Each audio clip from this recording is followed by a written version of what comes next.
Olá pessoal, tudo bem com vocês? Meu nome é Marileno Chaves, do canal Matematicamente. Estamos respondendo aqui as questões da prova do Banco do Brasil de 2015. Tá? A prova de matemática é composta de 10 questões, vai da 11 até a 20, e a gente respondendo a questão 16, que diz o seguinte. Em certo concurso, a pontuação de cada candidato é obtida da seguinte forma.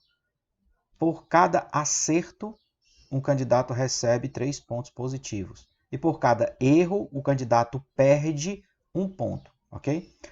Os candidatos A e B fizeram a mesma prova, porém, o candidato A acertou 5 questões a mais que o candidato B. Qual foi a diferença entre a pontuação obtida pelos dois candidatos? Bem, a primeira ideia já está dita aqui, né? Vamos colocar aqui. A primeira situação é que o candidato A acertou 5 questões a mais que o candidato B. Então, se ele acertou 5 questões a mais, o candidato B errou 5 questões, tá bom? A mais. Como assim, Marilene? Bem simples. Se eu acertei 5 questões a mais e o candidato B errou 5 questões, então ele errou 5 a mais que eu e eu acertei 5 a mais que ele.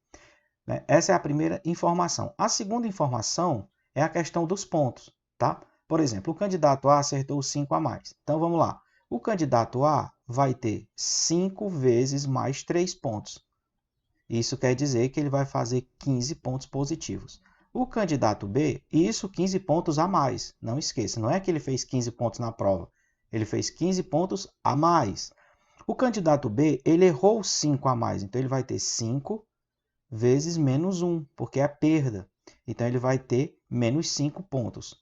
Ou seja, ele tem menos 5 pontos a mais que o candidato A. Ok? Então, para a gente calcular essa diferença, tá? Basta que a gente faça o seguinte, o candidato A menos o candidato B, que ele quer a diferença. Ora, o candidato A é 15, menos o candidato B, que é menos 5. Então, essa diferença de A menos B, 15, menos e menos mais 5. Então, essa diferença de A menos B vai ficar de 20 pontos. Ok? Então, o nosso gabarito cai aqui na letra E. Marilene, tudo bem. Como é que dá 20 pontos? Observe que o candidato B ele perde 5. Se a gente fosse analisar friamente cada questão, por exemplo, se o candidato A acerta uma, ele ganha mais 3. Ó. Dá só um exemplo aqui. Ó.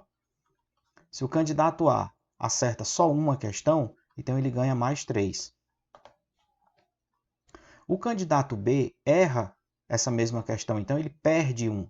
Então essa diferença de 3 para menos 1 já é de mais 4 pontos. Então, isso para uma questão. Tá? Quantas questões estão em jogo? 5. Então, outra forma de fazer seria 5 questões vezes essa diferença, 4, que também daria de 20 pontos. Tá? Isso aqui seria uma outra forma de fazer. Ok? Então é isso, pessoal. Um abraço. Até a nossa próxima questão. Tchau, tchau.